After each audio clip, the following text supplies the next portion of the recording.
empanada? Tara, gawa tayo. Mozzarella and cream cheese. So again, kailangan mainit po siya. Cream cheese. And let's mix it. Champs, make sure while mixing it na mainit pa siya. And i-add natin yung ibang ingredients. Lupin flour, psyllium powder, almond flour, Himalayan pink salt, and MSG. Let's continue mixing. So this time, I'll be adding 2 eggs. Continue mixing. Medyo nag-workout na tayo dito. So, well mixed na ang ating wet and dry ingredients. And while doing this, pag medyo lumalamig na siya, champs. Pag ganon, lagay nyo lang ulit sa microwave just for about 2 to 3 minutes. And then, mix ulit. Now, once you reach this part, divide nyo na sila into equal portions. Champs, so we made a total of 8 doughs. Kakailanganin ko pala ng coconut cooking oil. I-assemble na natin ang ating low-carb empanada. Dahil dyan, ito ang ating palaman. Vegan pork longganisa, spicy, and then I have cheddar cheese. Meron kasing pwedeng gamitin kitchen tool para makagawa kayo ng empanada. Pero ako, hindi. Kailangan ko lang yung pizza tray namin. Lagyan natin ng oil. Sapat lang para hindi dumikit. And then, dahil naka-circle na siya, flat lang natin. Okay? Didikit siya, or maybe not. Pero kung dumikit, that's okay. Now, next thing na kailangan natin gawin is, lalagyan na natin siya ng palaman! Yahoo! And then, let's fold it and then seal it. Fold and then sealed the edges. Make sure na naka-sealed, okay? So, this is the first one. I'll set it aside and then just repeat the process. Champs, hayaan nyo lang silang maluto. Silip-silipin ninyo and then until it's already golden brown, then that's time for you to take them off the heat.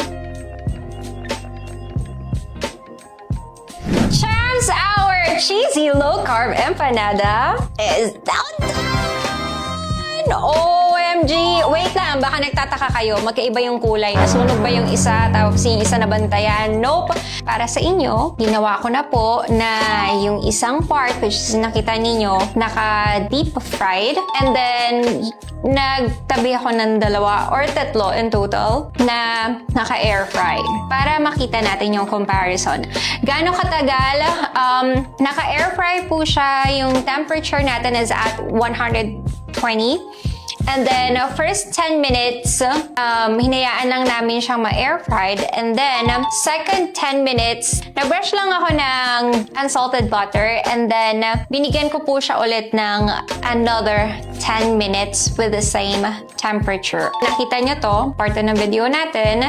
Ito yung naka-deep fried. So, tingnan natin, okay? Kung anong pinagkaiba nila. Ano bang gusto ninyong una nating tikman? Ito? Or eto.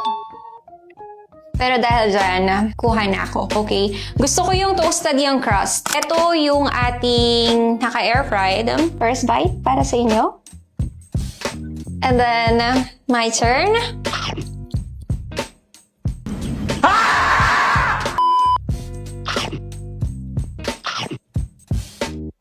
Yung naka-air fried, gusto ko itong part na to.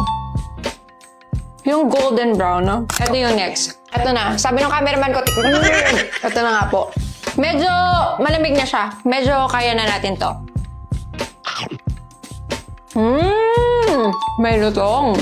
Bago ko siya i-share sa mga angels namin dito, feedback. Ano bang pinagkaiba nila? Sabi ko kanina, dito sa naka-air fried, itong ilalim na part, itong golden brown, napakasarap niya. Ito yung parang high-end toasted siopaw yung texture. So yes, wala siyang masyadong crunch, lalo na dito sa part na to. Pero alam nyo ba, ang fluffy niya. Yung texture niya, dahil sa lupin flour natin, napaka-smooth and fluffy. So, gusto natin yung fluffy talaga siya. Ayan. So, ito kasi yung nasa dulong part, kaya medyo mabready. Pero, Pag naka-air fry siya, lasang-lasa ninyo yung butter and then yung cheese. Oh, those are the good things na napansin ko dun sa naka-air fry. Now, dun sa naka-deep fried, surprisingly, hindi siya mamantika. Now, fluffy pa rin ba siya? Yung bread part, yes. Pero dahil deep fried siya, syempre, merong lutong. Now, dun sa lasa, ito yung difference nila. Dito, lasang-lasa yung butter, and then yung cheese, and then yung meat. Pero sa deep fried, umaangat talaga yung lasa ng ating spicy vegan longganisa. Ayan na, champs. Shinare ko na sa inyo kung paano ba siya gagawin. It is your turn now to make your own version of cheesy low-carb empanada. Abangan ninyo ang aming next videos. But for today's video, ayan muna tayo, Shamsa. Enjoy na namin to. Till our next video. Bye! Yahoo!